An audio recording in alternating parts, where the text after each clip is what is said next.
Simcoe North. Thank you very much, Mr. Speaker. My question today is for the Minister of Education.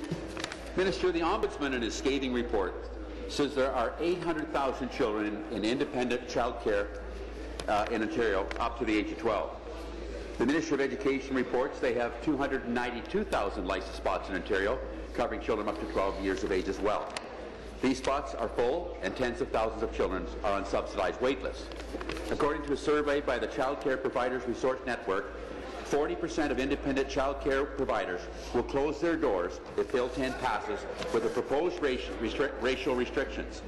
That is 320,000 spaces, Mr. Minister. The bill is an even bigger disaster than when we originally calculated.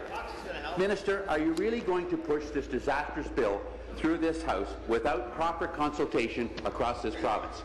Thank you. Minister of Education. Yes.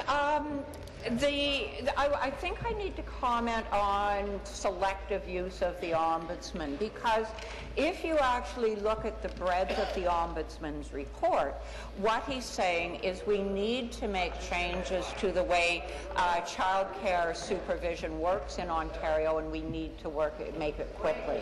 That in fact that what we need to do is make sure that our inspectors actually have the authority, that when people break the rules, that they have the authority to fine, and in particular that they have the authority to close those child cares down.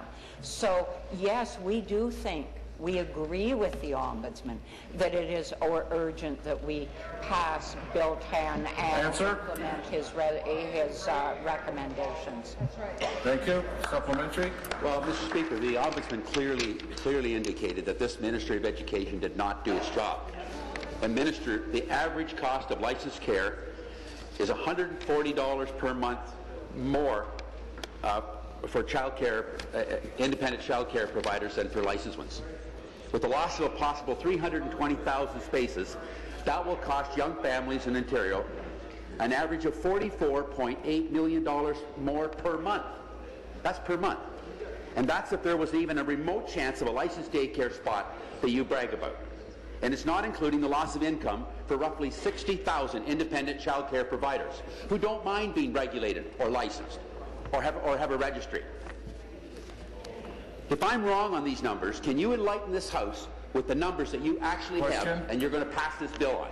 That's what I'd like to see, the real true numbers given to this House and not passed through some fast committee that's going to be time allocated and really dumped on all the young people and all the people that are trying to provide child.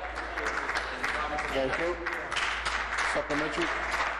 Yes, I believe that if you read the Ombudsman report carefully, what you would find is that he said that there are over 800,000 children who are either not in licensed care or not in the care of their mothers.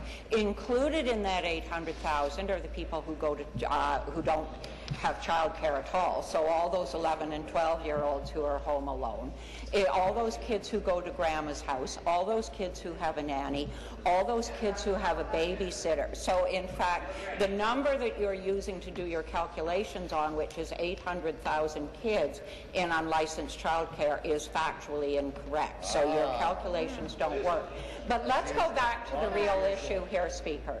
The real issue is that regardless of whether children are in a licensed centre, licensed home care, or unlicensed home care, it is our responsibility as a government to keep kids safe. That's what Thank you. New question, the member from Sudbury. Thank you, Speaker. Through you to the Premier. Premier.